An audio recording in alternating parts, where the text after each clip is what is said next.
আর মাত্র কিছুদিন পরে দুর্গাপুজো এবং দুর্গাপুজো উপলক্ষে কলকাতা বা অন্যান্য জেলার পাশাপাশি এই মুর্শিদাবাদ জেলাও সেজে ওঠে মাতৃবন্দনার আরাধনায়।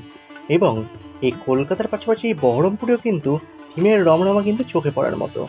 আর এই থিমের রমরমার মধ্যেই অন্যতম একটি বিশিষ্ট পুজো কমিটি হলো শহীদাবাদ কোহেলি সংঘ, যারা এই বছর পদার্পণ করতে চলেছে তাদের সুবর্ণ জয়ন্তী বর্ষে 50তম বর্ষে।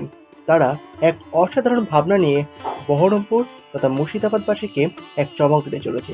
তাদের এইবারের যে বিশেষ ভাবনা তা হলো মুক্তির আহ্বান, এক অসাধারণ ভাবনা। এবং তার পাশাপাশি প্রস্তুতিও চলছে জোর কদমে। এবং মাতৃবন্দনায় তারা কিন্তু এক অধীর আগ্রহে অপেক্ষা করছে এবং দৃঢ় প্রতিজ্ঞভাবে তারা কিন্তু বহরমপুরবাসীকে এক অসাধারণ পুজো উপহার দিতে চলেছে।